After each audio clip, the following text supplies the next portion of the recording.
Next, we're going to talk about a relationship that logarithms have between bases. In particular, my goal here today is to show you that the base and the exponent actually doesn't matter inside of big O. In particular, when it's like, if it's a fixed number, it doesn't matter at all. So very often in computer science, we presume the base is base 2, but it doesn't matter. That's the goal here. I'm going to show you how you can actually prove this. So to do this, I need to get to talking about a lovely property that logarithms have. We're going to prove that, and then we're going to get into our big O proof. So I'm going to give you a well-known property.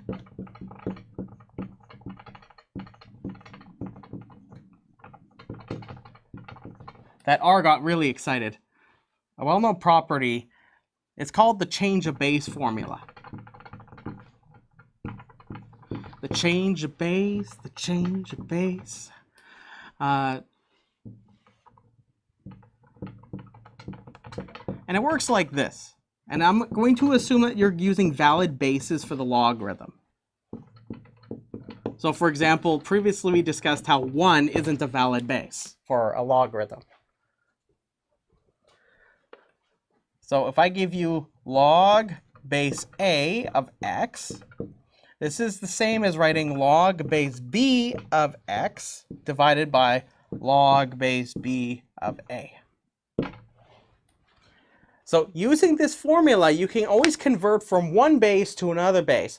One thing I want you to take note of is that log base B of A, if A and B are fixed, so they're two numbers that are constants, notice that this will just be some 1 over this is just some constant. So just be mindful about that. Now, next, let's prove this.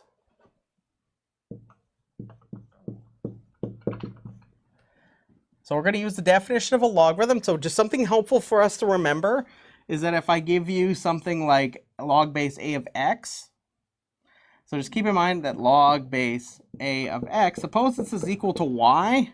This is no different than me writing, so this is if this is true, then it has to be that A to the y is equal to x. So just keep that in mind. That's from the definition of a logarithm. So just keep that in mind. So by invoking the definition of a logarithm,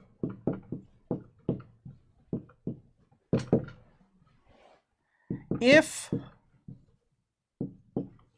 log base A of x is equal to y, then A to the y is equal to x. See, I told you. So we have this at our disposal. So we're going to take logarithms of base b to both sides of this equation. So we're going to take taking logs to both sides of the equation.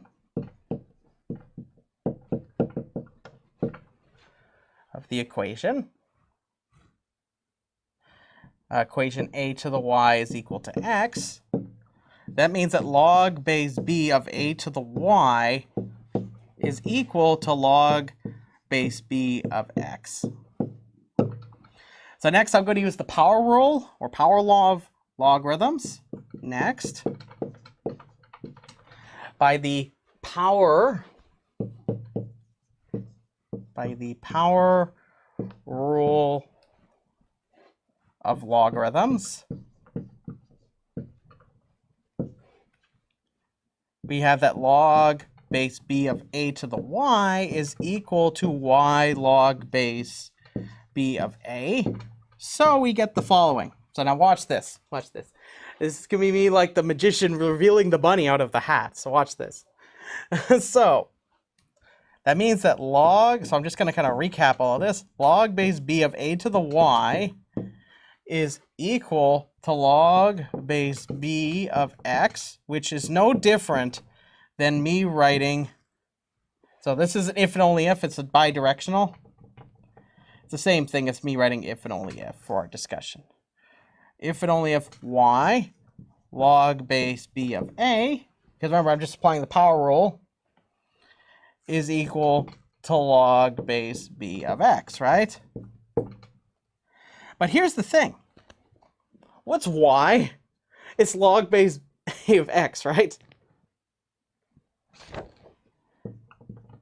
And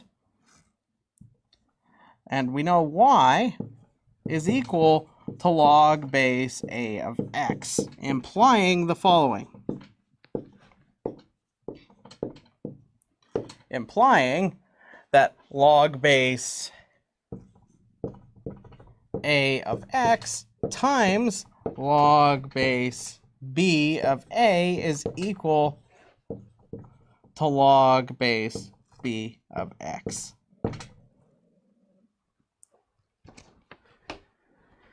Pretty slick, right? But now we just finalize this. So we divide both sides of the equation by log base b of a, and then we're done. So I would recommend you write the statement saying that you're dividing both sides of the equation, this one, by log base b of a. But I'll just shortcut this with an implication arrow, which this is the same as me writing log base b. Well, at least this is an implication, so I can write this as a consequence. Log base a of x is equal to log base b of x over log base b of a, which is what we sought to prove, right? And we're done. I would recommend you have a conclusion. But yeah, so this gives you the proof for the change of base formula. So this is one way you can prove that. And now next what we're going to do is we're going to see how we can use this change of base formula to connect up any one logarithmic base. So if I write something in terms of logarithm with a given base, I can always go to log base 2 if I wanted to. Or I could just do it with any other base. Now, I must stress that the one thing I need to point out about this proof is that it presumes the bases are all greater than 1. But I must stress that if you fix one of the bases, there's more pliability. So if you fixed one to be like log base 2 of n, it's a little more pliable. So just keep that in mind. But for most purposes you would ever want to use this, this will work. So anyways, so assuming valid bases A, B, and they're going to be greater than 1, both of them, for this proof. Just because of the way A and B interact in this proof, I have to make them greater than 1. But there's ways you could go around this, and you must stress that then you have a lot of different edge cases, and I'd rather that you focus on these ones, because these are the ones that actually matter when we talk about this property I discussed at the beginning of this lesson. So this is going to be the thing that gets you from proving that log base 2 of n is log base 3 of n, or big O of log base 10 of n, or the natural log. Like this is one way you could get this very quickly.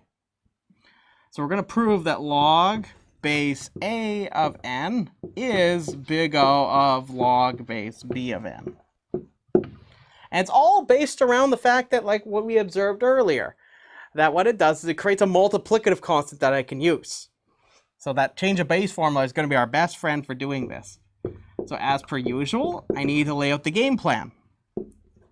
So I got to let the reader know what we're doing. We find constants. C, which is a positive real number, and n0, which is a positive integer, such that for all n greater or equal to n0, log base A of n is less than or equal to C times log base B of n. So now I'm going to apply the change of base formula. So watch this. Observe by the change of base formula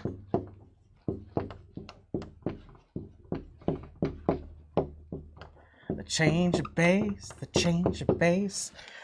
base formula. We get the following.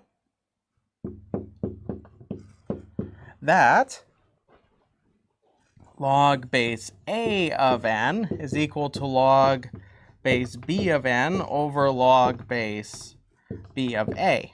Right? That's what the change of base formula we had over there would give you. So this is how we're going to go to from log base A to log base B. But you're going to notice very quickly that I have something that looks like 1 over log base B of A. So one thing we have to be very mindful of is what happens when B and A interrelate with each other. So just that's why I'm keep in mind that that's one of the main reasons why I am picking the A and B like this.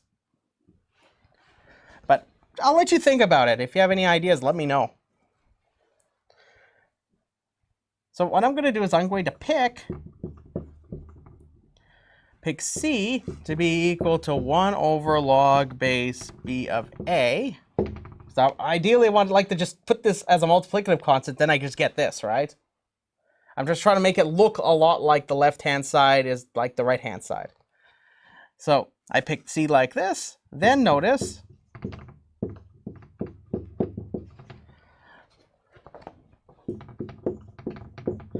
you could notice that log base A of n is less than or equal to 1 over log base B of A times log base B of n, which this right here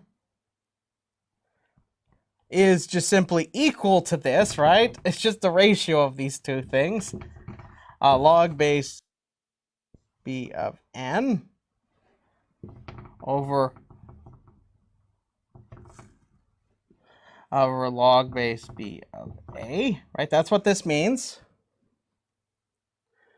But notice that this is like, if I have this, right? Then I said it is this, but what's this? Well, that's just the left-hand side, right? This is log base A of n. I know it's a little bit of a fun ride there. That's quite the roller coaster. Then I'm just going to choose n0 is equal to 1. And then we have, therefore, by the definition of big O,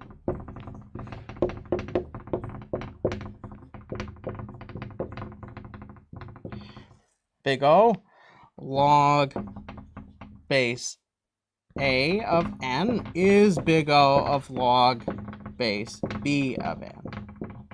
And that completes the proof. So you might ask, Dan, why did you pick the constants the way you did in the claim? Well, if you look carefully at this, I need 1 over log base B of A to be a positive constant. So one thing you have to be very mindful about is that if you pick the constants where they are allowed to be smaller, then sometimes B and A interact in a way that may not be ideal. I encourage you to think about this.